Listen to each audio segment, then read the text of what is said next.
Hey guys, it's Faye from SolarFlow and I am back with another video. Today's topic is viewer request.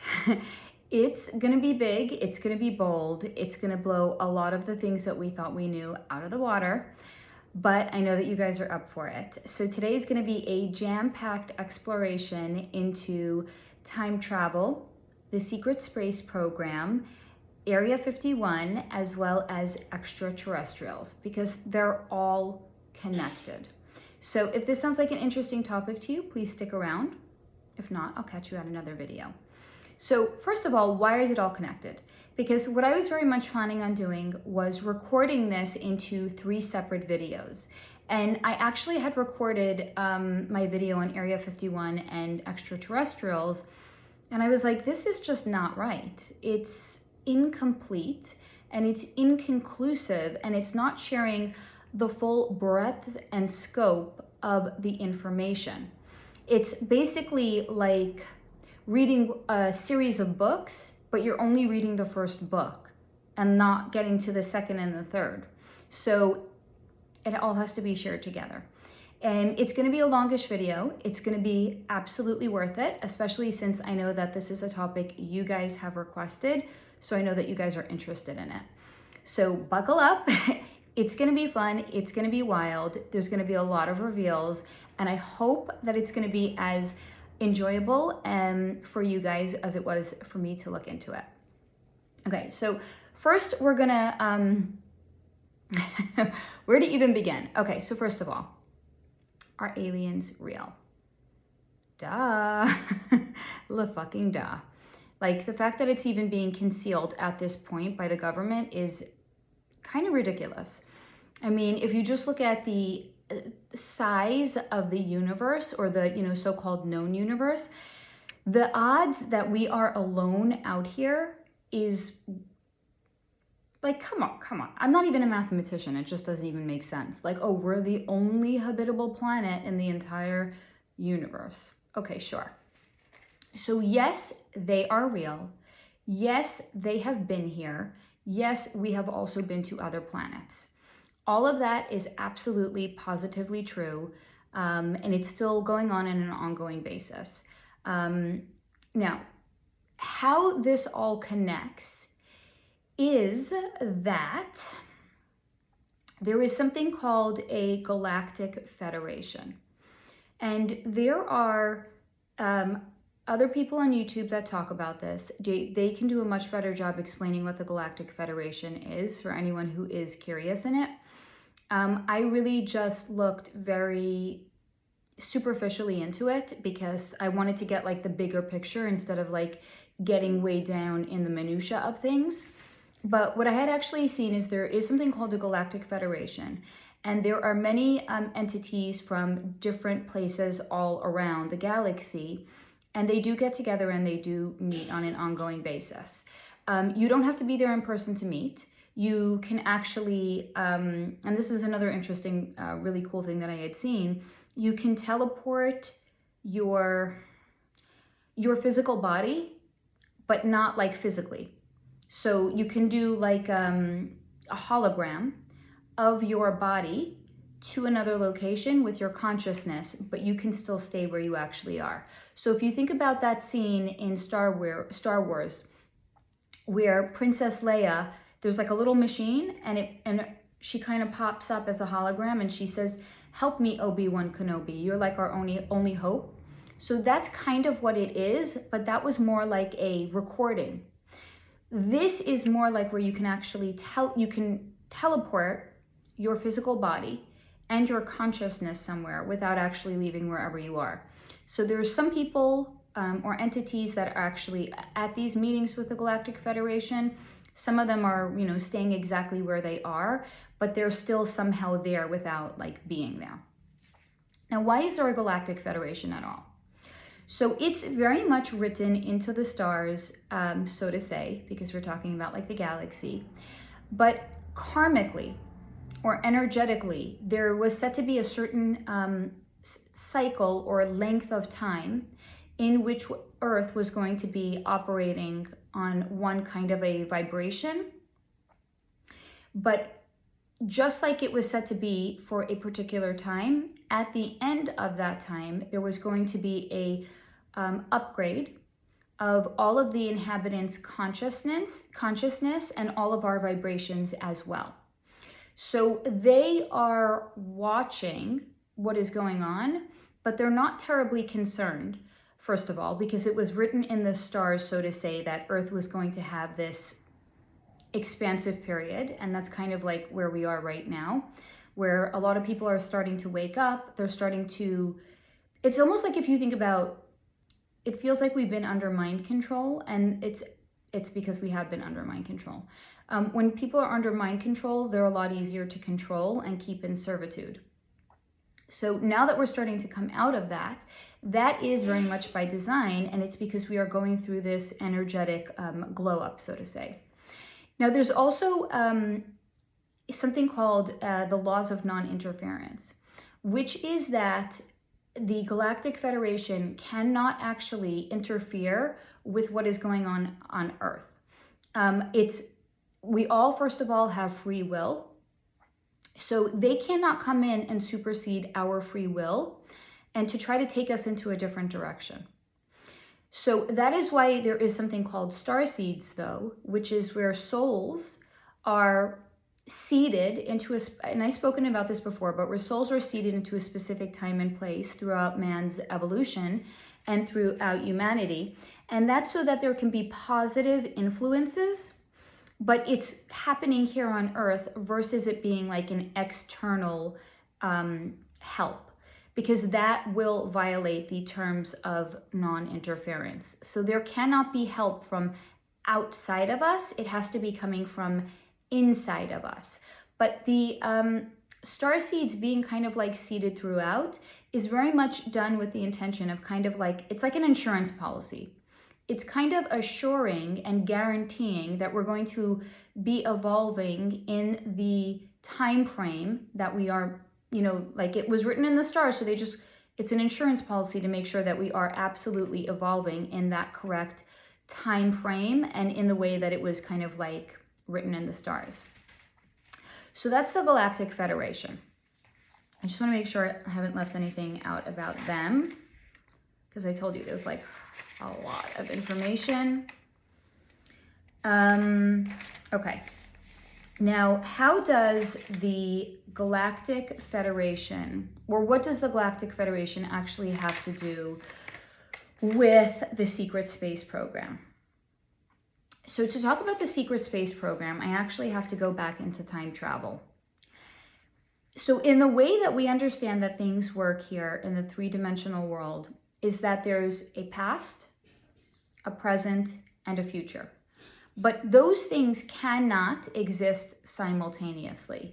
So like 3-year-old version of you cannot exist simultaneously to the current version of you that's watching this video right now, which also cannot exist simultaneously to 20 years into the future.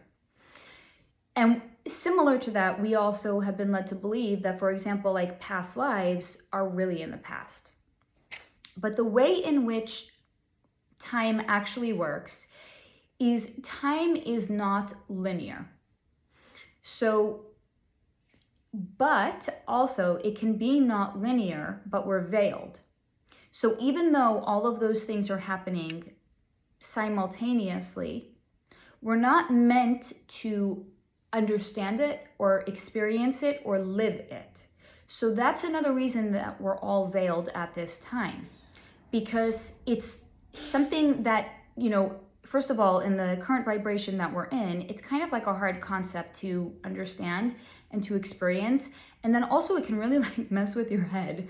If you actually realize that the memories that you've had in past lives, we think of it like, oh, it's just it's like a soul tie that we've carried over.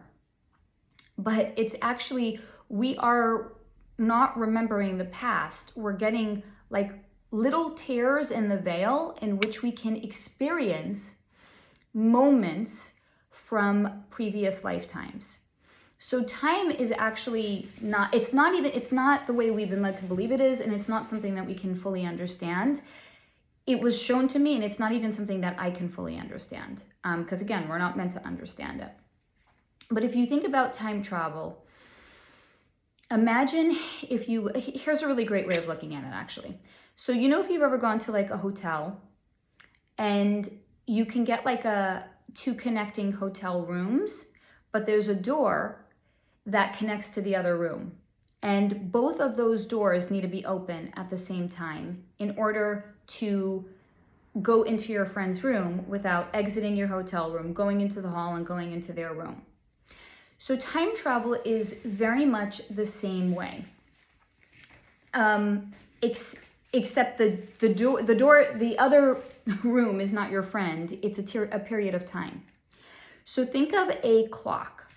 And just like a clock has 12 distinct hours on it, imagine there's a clock and then on the inside of a clock is another ring. And that inside ring also has 12 distinct lines in it. You can only pass through time, if you wanted to, for example, go back into time, when it lines up at exactly the right space. So let's say like their clocks are moving at different speeds and they're moving, one is moving clockwise, one is moving counterclockwise. You can only step back into time or come forward back into time when they both line up perfectly. Just like you would need to have connecting rooms and it's a friend staying that's next door. Otherwise you could open your door, but the other door is still closed unless you have a friend staying there that can open it. It's not a friend in this case, it's a particular period in time that interconnects and that they can open simultaneously.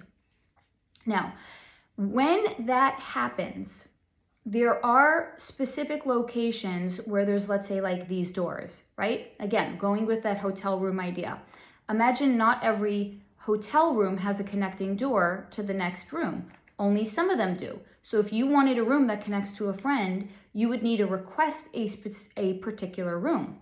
So this is the same way where there's interconnecting pieces and locations where you can get through.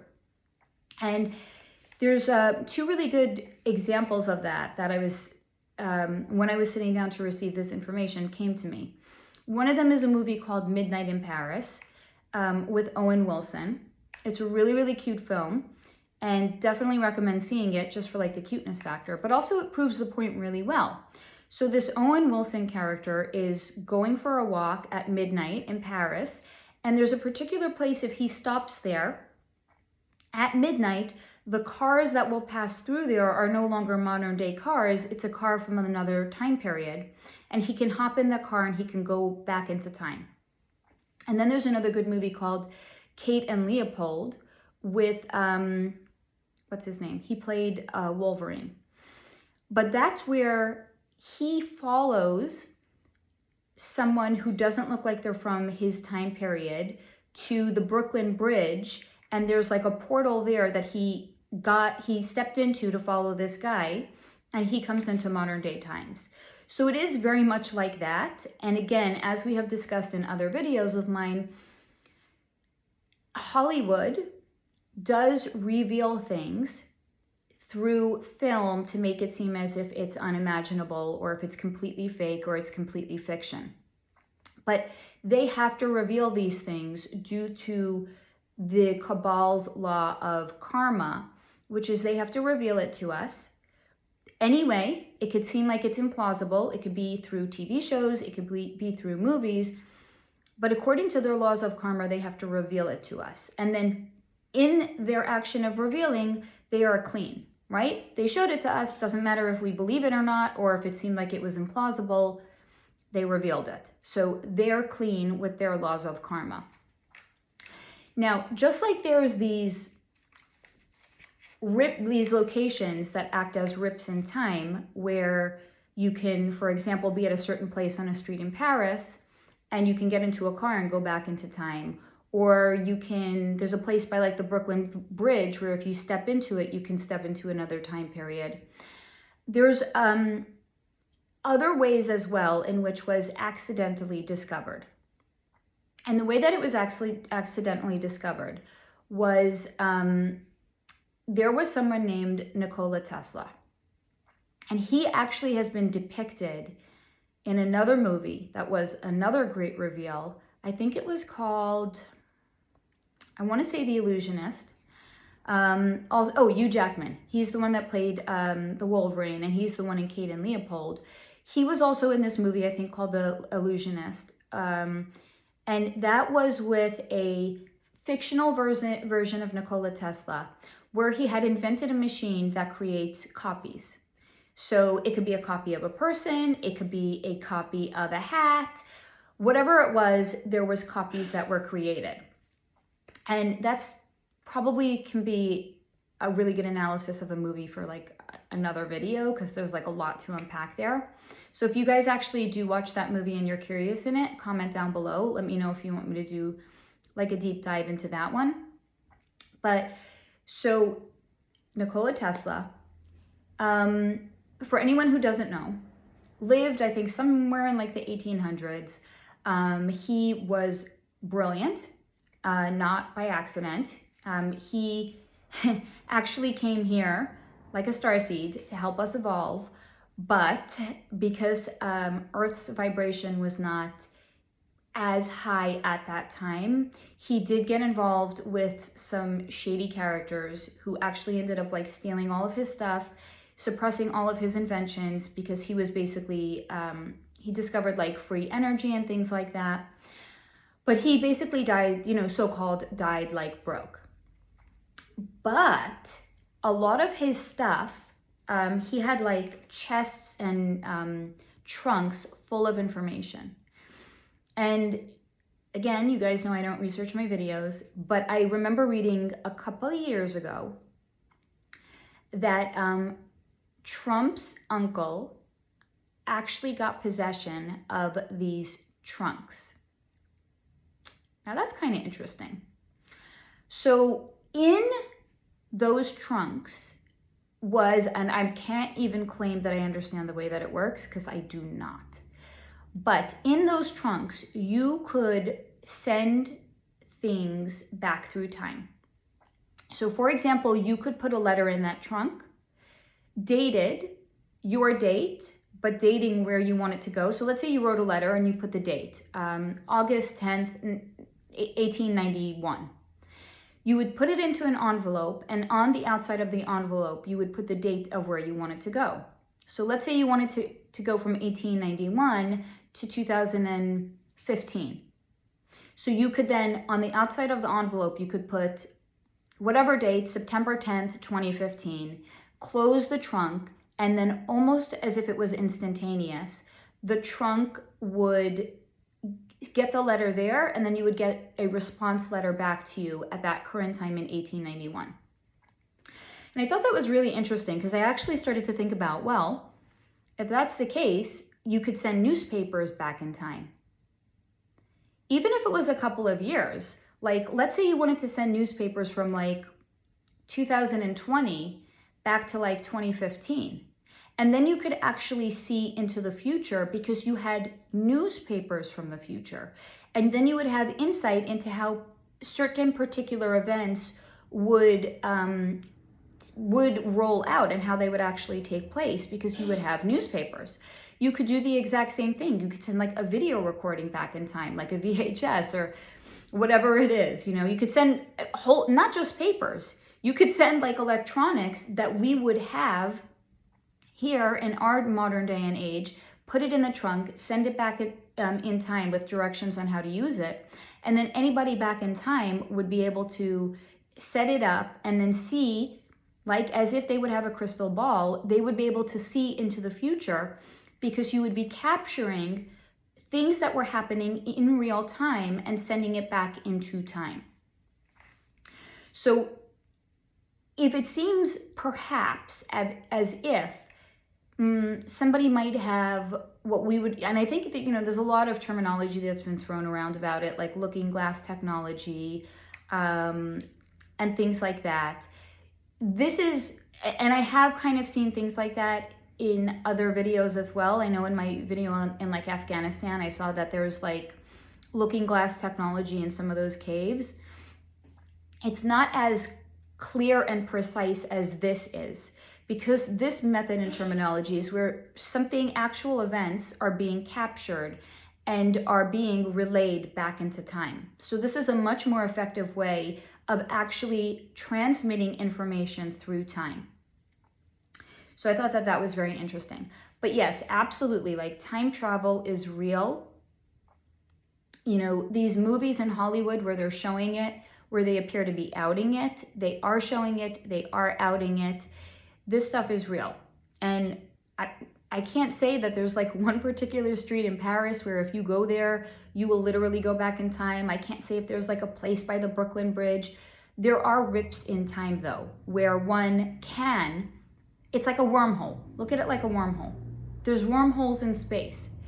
So if wormholes exist in space where you can go from one place, one end of the galaxy into another end in the galaxy, the same thing would exist with time.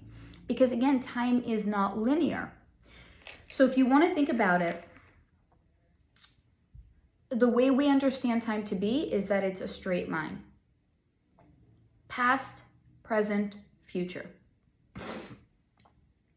But imagine instead that time is like rings on Saturn. You can't necessarily see what's on the other side of the ring because it's like around a bend. You can't see back there. But that is going on at the same time simultaneously as what's going on all of these other locations and points along the rings. So that's, I think, as close as I can explain to how time actually functions. But again, we are veiled and we're not meant to understand it. And that's why it's not something that we can see. We can feel like we're getting glimpses of it. If you've ever done like a past life regression, I used to think, yeah, that's like a past life. It's actually like a current life. Now that is going to take us straight into the secret space program. Because the element of time travel is very much connected to the secret space program. So through the, secret space program. Now that we understand that time is not linear, and it's not like that straight line with past, present, and future, but where there's multiple timelines and multiple lives going on simultaneously along these like rings of Saturn, if you will. So what I was shown for the secret space program is that, and here I'm going to read a little bit from my notes because this is like the most recently channeled thing, and I just want to make sure I don't leave anything out. But some of us here, it could even be some of us that are watching this video, are actually living simultaneous lives in a secret space program. And you might know if this is you, if you one day just felt like you were called to start like working out, like heavy duty intense, or you suddenly started like a brand new food regimen. Or if you just kind of went through like this internal glow up, that is because you are feeling the energetic reverberations from what is happening in a future lifetime in the secret space program. So the way that energetic reverberations work is if there's something very, very big and notable happening in a future lifetime, since it's all on that same ring, it's going to create like an energetic reverberation that goes back into other lifetimes. So you can be feeling the side effect of what's going on in a future lifetime because of those energetic reverberations. So if anybody is feeling like you've kind of had this big, and it really is going to show up specifically if you've suddenly started like working out and like building up your physical body, that's the biggest way that it's going to show up. But in any other way where you suddenly started to make these huge strides and huge like steps forward, it's probably because you are on the secret space program in the future. Okay, so I asked, why is it called the secret space program? And I was told, can you guess? Because it's a secret. Duh. So then I was like, okay, I need to get a little bit more clear with my directions. I need to get more clear with my questions here. So I asked, who is it a secret from? And I was told it was anyone that is not in the program. Okay, again, that's another duh. Bad question, Faye. So then I asked, who are we fighting? And the answer that came back was, holy hell. Okay, so the answer that came back is, why do I assume we're fighting anyone? Compelling. So then I asked, okay, if we're not fighting, who or what are we defending? And I was told Earth. I asked, why are we defending Earth? And I was shown that while Earth, because it was written in the stars, while Earth and all of her inhabitants are starting to ascend right now, we're in a very vulnerable state. So if you will, imagine a woman who's in labor. She cannot get up and start like, I don't know, imagine there was like a burglary in the hospital while she's like in active labor. She can't like get up and start like defending herself and attacking like the burglar. So that's very much energetically what is going on with Earth right now. She is in a very, very, very vulnerable state, while energetically she is giving birth to a new energetic Earth as well. So that is the purpose of the secret space program, that there are defenders. I'm sorry to say this, because I think there was like a movie, and I didn't see it, but I think there was a movie called like Defenders of the Galaxy or something. They fucking hijacked that. And I'm sure it was like a really shitty movie too. And it was probably done very intentionally to like be a shitty movie. Because in actuality, the soldiers in the secret space program, they're not like, at least in the way I'm perceiving this movie to be, like they're fucking dopes, right? And if you're on the secret space program right now, it's like a really badass job. No one who's in it is a fucking dope. But the Defenders of the Galaxy, so here's another way of looking at it. Just like the energetic reverberations that can be experienced through multiple lifetimes, because they're all happening concurrently. So whatever is going to happen here on Earth, as Earth is birthing a new Earth, the energetic reverberations of that is also going to be felt throughout the entire galaxy. So what happens here is happening everywhere because the energy is all tied together. So if there's any other places in the galaxy where there is beings that are being enslaved, us being freed here will have very positive energetic reverberations that are going to affect all of the other beings on all of the other planets as well.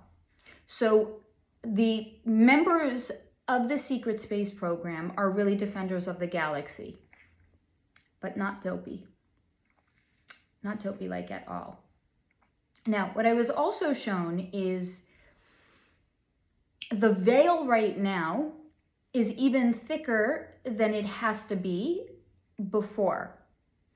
And that's why if you look at if you even look at the media and what's going on in the media, it just everything just seems like really, really wonky, right? I don't understand, you can't turn on the news and get anything close to reality. And that is also very much done by design because as Earth is giving birth to a new Earth, it is not only a vulnerable time for Earth, it's also a very, very powerful and transformative time. But until we are all ready for that, we have to be extra veiled right now. So you might be wondering, okay, if that's the case, how come some of us are awake, but not all of us are awake, right? And I've looked into that, I have actually looked into that in the past. And what I was shown was that if we all evolve at one time, it's going to be such an enormous, powerful, energetic event that it actually will not be good for anyone or Earth or anything anywhere. It's going to be too powerful. If you think about it, there's been certain events throughout, certain earthquakes and things like that, that were so powerful. I think there was one in 2004 that actually happened in the sea. But it was such a powerful earthquake that it caused Earth to like tremor for a moment. So if everybody was going to wake up at one time, first of all, it was going to be such a powerful event that Earth was going to tremor in an unsafe way, that it wouldn't be safe for any of the inhabitants on Earth. It wouldn't be safe for Earth, and it would not be safe for the energetic reverberations that were going to be cast out into the rest of the galaxy. Also, if we all woke up at one time, we would all be confused as fuck. So there's been kind of like a trickling event where there was some of us waking up at one time, a little trickle, more and more. And that is so that the people that have woken up earlier can be there to provide clarification and support for all of the people that were waking up thereafter. And if anyone has ever gone through a spiritual awakening, so here's this is spot on for you. You will understand it to a T. Before you know that's a spiritual awakening, it is so nebulous and confusing. You don't know what it's called. You don't know what's going on with you. You just know that it feels like you're dying, right? Like you're alive, but it feels like everything inside of you that was connected to the past, your old interests, maybe your old friends, your old way of living, your old attachments, they all start to dissolve. But you don't yet know who you are. You just know who you are no longer. And until you can find, let's say, that phrase, spiritual awakening, and you can start like Googling it and exploring it and looking into it, it's scary. I know, I was there. It was really rough, really rough. Like there was a good period of, I would say, about a year where I was really, you have to go through a dark night of the soul. You have to essentially go through an ego death before you can, and I know, I'm getting excited, I'm talking too much about like this one thing and it's not being coherent. Let me slow it down. Okay, so for anyone who has gone through a spiritual awakening, what is a spiritual awakening? A spiritual awakening is where the old essence of who you were no longer aligns with the person that you are becoming. But because all of those old essences are not yet fully stripped away, you are not a vibrational match with who you are yet becoming. Part of a spiritual awakening is also going through what is called a dark night of the soul and also going through an ego death. An ego death is the dissolving of your ego, because ego creates separation and division between every single person, between us and God. It's basically the veil. Your ego is your veil. So in order to get past that particular veil, you have to go through something called an ego death. And then once your ego is dissolved, you suddenly realize, holy shit, I am connected to everyone and everything. Because all you see is soul to soul to soul to soul. Looking out in the world, all you see is souls all around you. And it's no longer, that's Rebecca, that's Josh, that's John. They have white skin, they have brown skin, they have black hair, they have... All of those labels get dissolved, and all you see is the divinity connecting you to every other person.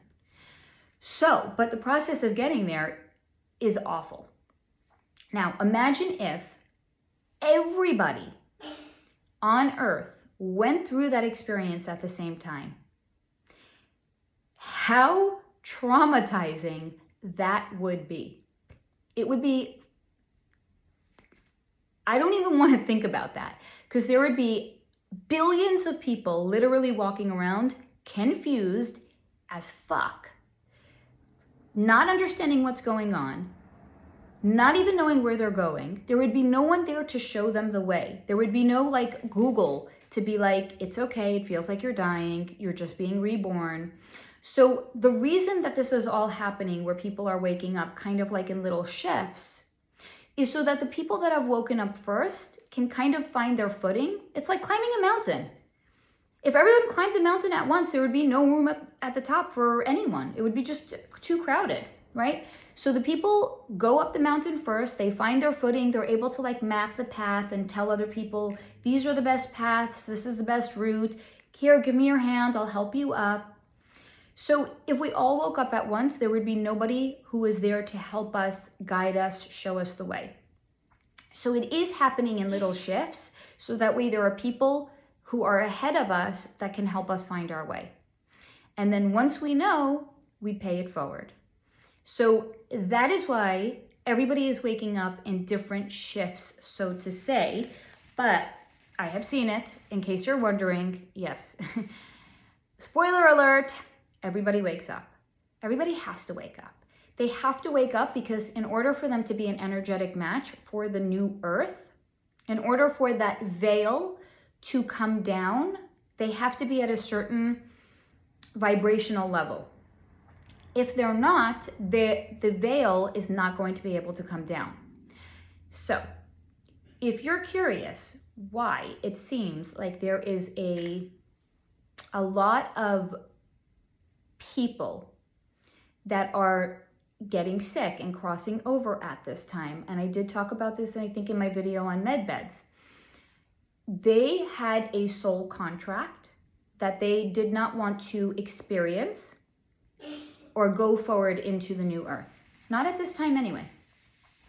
We all have free will. Our souls all have free will before we come down into any particular incarnation. For whatever reason, their soul didn't want to go forward. That's okay. We all had a choice. Yes, it is hard when we see people cross over, but that was their choice. It's going to be uncomfortable for a lot of us that are going to be going forward, because we're going to see all of the old systems are going to come down. A lot of people are going to start leaving, and it's going to feel like the world is ending. The world is not ending.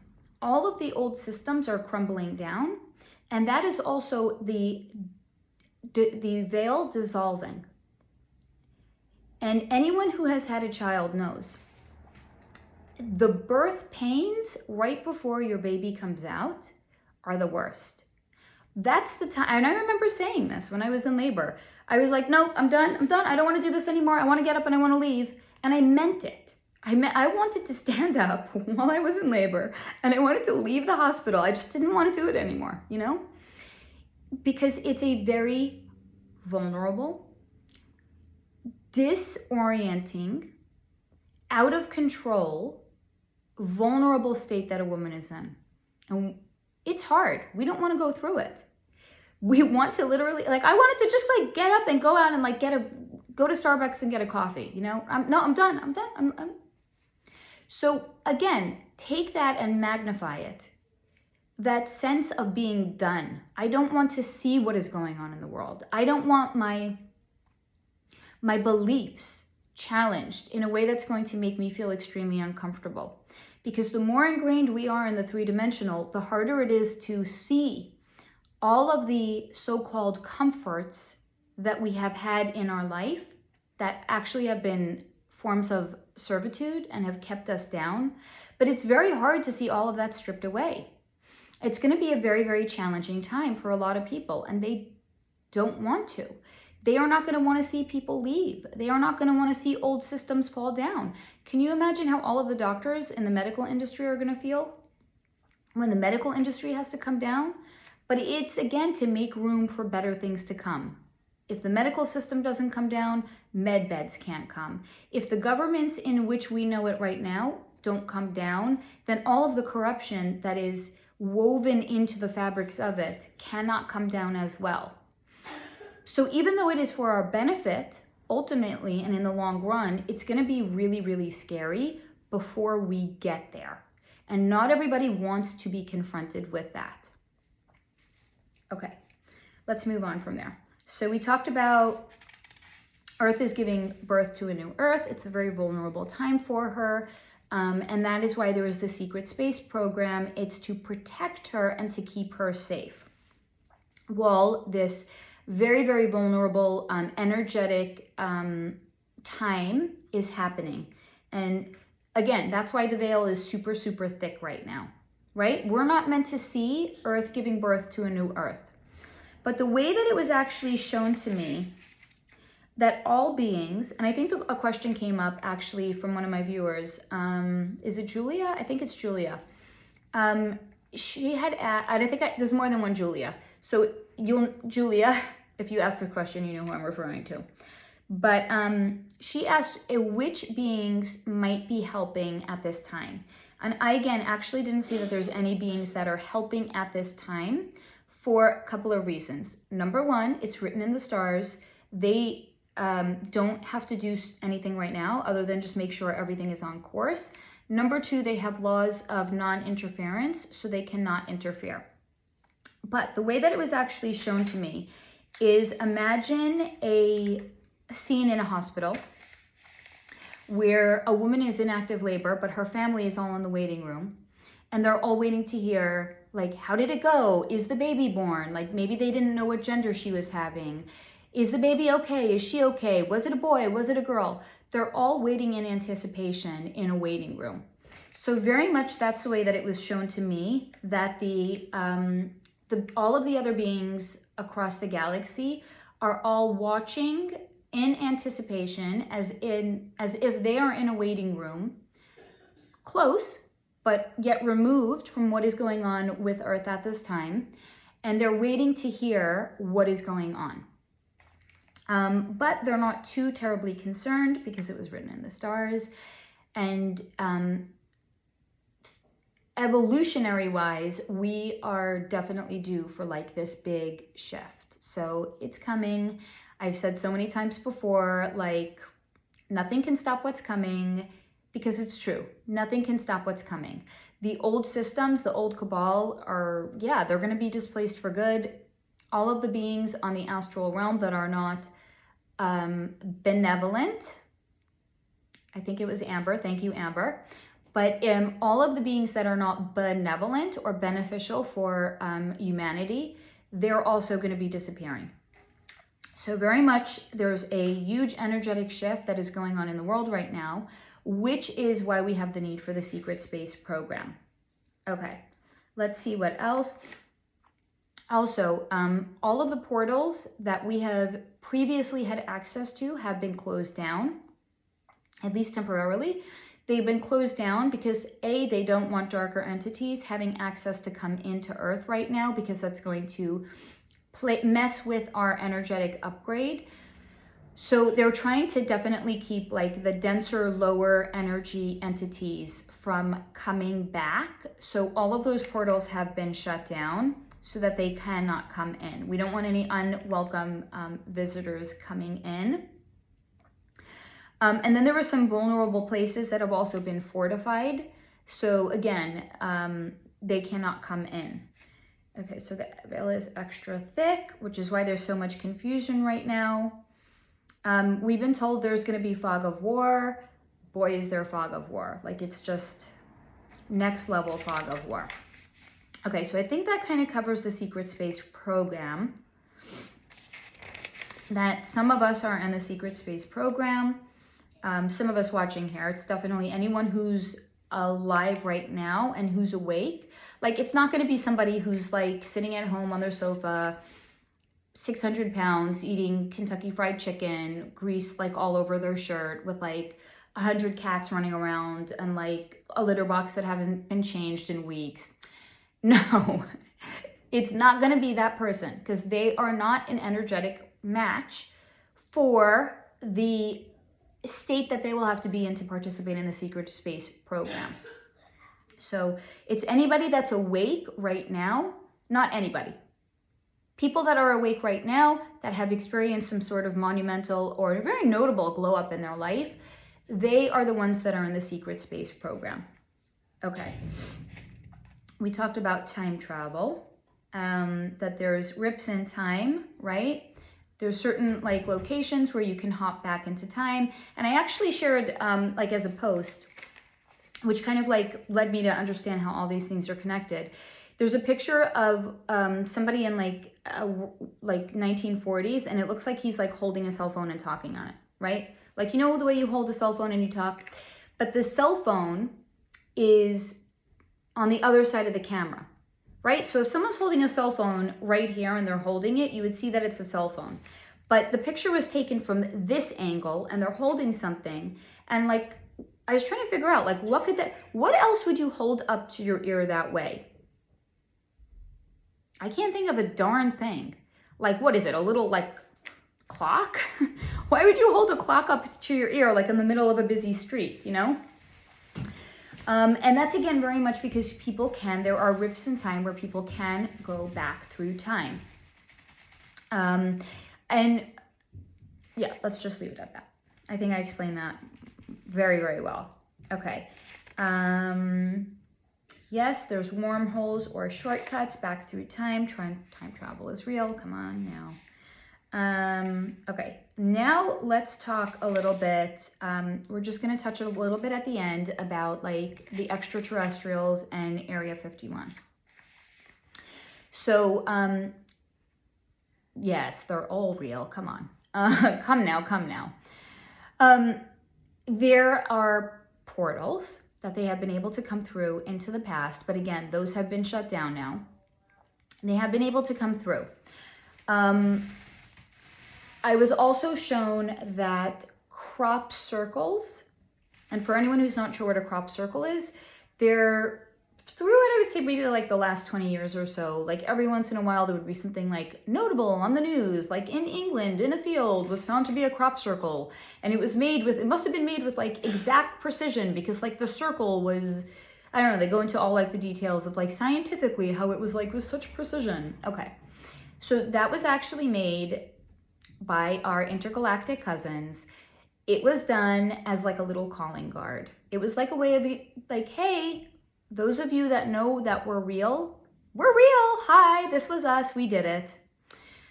So that was their calling card left behind. And it was done vibrationally. Okay. Now, also very, very interesting, talking about like vibrations, is what actually Area 51 is. And Area 51 was shown to me as an intergalactic convergence point of some kind. And just like I've spoken about energetic convergence points that act as portals, there's also an intergalactic convergence point, and that is what Area 51 is. It is, consider it like an intergalactic vibrational superhighway where different beings and different entities can pass through on their way to other places. And it happens to be Area 51. But it happens on a vibrational level. So just like our intergalactic cousins that are creating these crop circles, those are made a vibrational level. Anything that passed through Area 51, it's a vibration. And they are not so worried about people seeing them because unless you are a vibrational match for those intergalactic beings that are passing through that point, you're not going to see them. And also, interestingly enough, you can be at Area 51 2 nights in a row. On the first night, you might see something, and on the second night, you may not, because it's different entities that are passing through. Their ship is set to like a different vibration, but they're all done on a vibrational level. So they're just going about living their lives, not really worried or not really concerned about being seen, because for the most part, they are not seen. And if they are seen, we have done a really good, not us, not like you and me, and people that like are awake, but like humanity as a whole, because again, this is also like, you know, mind control and a way of discrediting things that do come out, but that you don't want coming out, have done a really good job of like discrediting anyone who says that they have been abducted by aliens, or anyone who says they have seen like an alien ship, right? They're painted to be crazy. They don't know what they're talking about. It's not real. Stop this nonsense. That is a way to discredit. It's also called gaslighting. It is a way of discrediting people's real life experiences and getting anyone else on the outside to question the reality of what this person has shared. Did these things happen? Yes, absolutely. If anybody has been at Area 51 and has seen anything, it's because what they saw was real. If anybody says that they have been abducted, it's because they have been abducted. All of that is real. Just the media and the three-dimensional have done a really good job of discrediting, i.e. gaslighting those people. Okay, so that is what Area 51 is. It is a intergalactic energetic convergence point, like a super highway, if you will, of all of these interdimensional like ships passing through there. So what's also very interesting about Area 51, because it is such an interesting convergence point of where all of these ships can pass through, it was very advantageous, first of all, that it was in the desert, but that it was a big, wide open expanse. And underground in Area 51, I saw a humongous, I cannot even comprehend how big this expanse was. There was many big rooms, and then there was a bunch of like smaller rooms. And I'm going to talk about what I actually saw there and what was going on there. And this is all underground in Area 51. So first of all, there were really big rooms there with very high ceilings and absolutely enormous, like in terms of width and length, with ceilings like hundreds if not thousands of feet high. And in them, they have crashed crafts, alien crafts. But they actually know how to use them. So they brought those things in, and they brought in the brightest scientific minds, or like engineering minds, or like the brightest people, as an IQ test to see, because they know how to, it's like they have the key. They have a key to operate this thing, but they're not giving it to this person. And it's an IQ test, and they're asking these people if they can reverse engineer how to make these crafts fly, or how to turn them on, or how to make them work. They know how to, but they are not sharing that information. They are not sharing that key. And the reason that that is done is, just like I had shared in the music video, my video on the music industry, god darn it, I do that all the time. But just like I had shared in that video on the music industry, the music industry very much wants to lock down anybody that is high vibration, that has a particular gift. A great lyricist, a great songwriter, someone who's really magnetic, anybody that could start like a mini revolution because of their gifts and their abilities on high vibe. So what they'll do is they will bring them over to Team Darkside to lock them down and to not allow that person to share their gifts and their abilities for the good. This is done very similarly as well.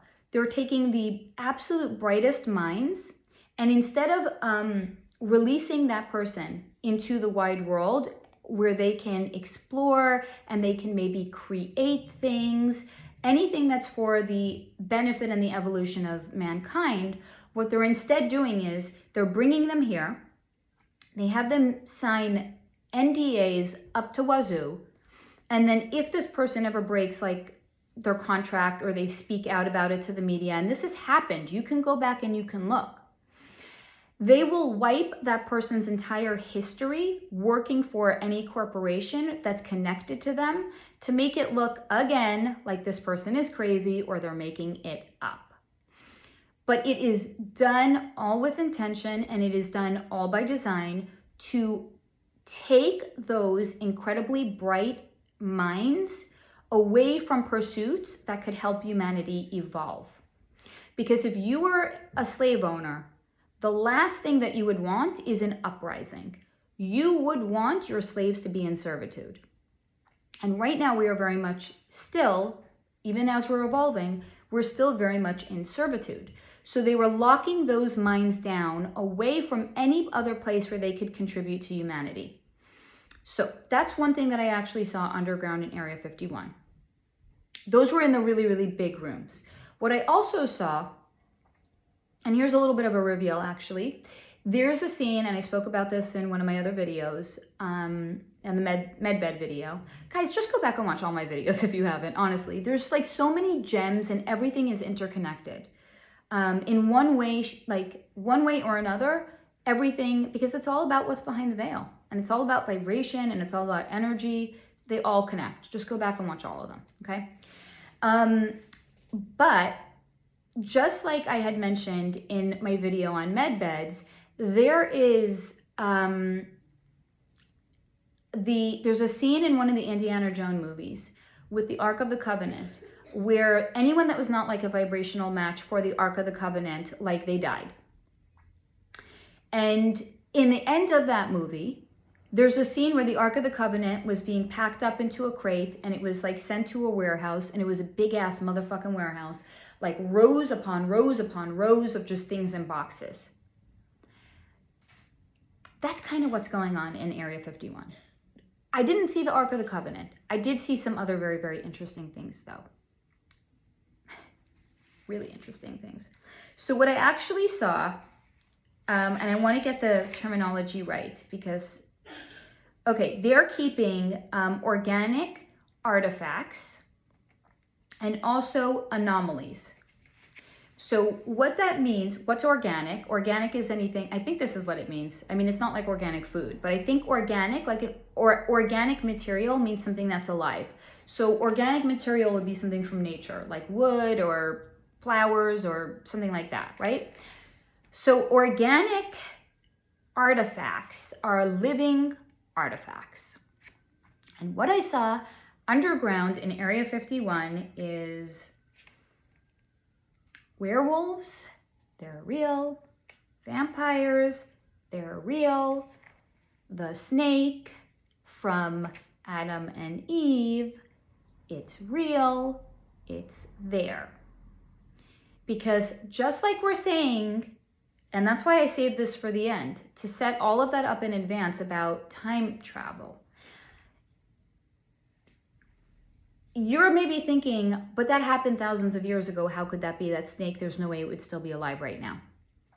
If there's a convergence point and someone knew how to get it and go back in time and get it, that's exactly what they did. So it's not like thousands of years old or millions of years old or however you actually see like what we've been told about time, right? Because in Judaism, we are told that the earth is like 5,000 years old. It's not like millions and billions of years old. So, anyone who's Jewish would be like, well, the Big Bang Theory is malarkey because that's not the way it was written about in creation. But so again, regardless of how you were raised or what your personal understanding of what time is, it's a continuum. It's not a straight line, it's a loop in time. So if somebody knew exactly when to line up those doors in the hotel room, could step back into time, could get that organic artifact, bring it forward, study it, and keep it alive. And also understand, it is said that that snake, I think, was able to talk. That's kind of cool. Don't you think somebody might want to have conversations with like a snake that could talk? So that very much is there. There's werewolves there. There's vampires there. I saw all of them. In addition to what is being held, those are being held. They're not like free. They're being held, they're being caged, they're being fed, they're being taken care of, they're being kept alive. But they're not just like wandering around down there like as if they're staff. No, but you know who is staff? I did see grays. So anyone who is familiar with what they call the gray aliens, I saw the little gray aliens. I did not see the big ones down, at least when I was there and what I was shown. I saw the little gray aliens. They are kind of like staff down there. And very interestingly enough, I also saw, I don't know what this particular kind of person is called. I saw in a break room. So just like in any company or any corporation, you have like a lunchroom where you could like eat your lunch or whatever. There's a break room. There's like a coffee machine there. There's like a little clock on the wall. It's like very gray and like very boring looking. And then at this table in the break room, I saw an alien, and she, like, her face kind of looked almost like a human's, but her features were a little bit sharper and a little bit more pronounced and a little bit longer. And then the back of her head went out like so. Not up, she was not a cone head. It was just more the shape of her skull was a little bit long, like especially in the chin, a little bit longer here, and the back of the skull extended back like here as well. So imagine like if there was like a watermelon here, coming back into the head. That's kind of what I had seen there. And she was just chilling out like in the break room, which got me thinking about those movies, Men in Black. So yeah, for anyone who's curious, if you've made it this far, if you're still watching, this is the first video that has made it to the 1 hour point. So first of all, anyone who's here, you're a badass. Thank you for staying here. Thank you for being so committed to the information that you made it this far. But if you made it this far, comment down below. Let me know that you are still here. I'm very, very curious. But so it got me thinking about those movies, Men in Black. They're all reveals, very, very obviously. That shit's real. Just like we talked about, according to their laws of karma, they have to disclose all of these things, but they have to make it look like fiction. They have to make it look like fantasy. All of those movies are real. That shit is real. Those movies were a reveal. So, as always, for anyone who made it this far, thank you for being here. I hope that you found this video to be informative, exciting, maybe even thought-provoking. And if it doesn't resonate, take what has and leave the rest behind. And as always, until next time, stay in the high vibration, because maybe you too, if you are in Area 51, will see one of those crafts.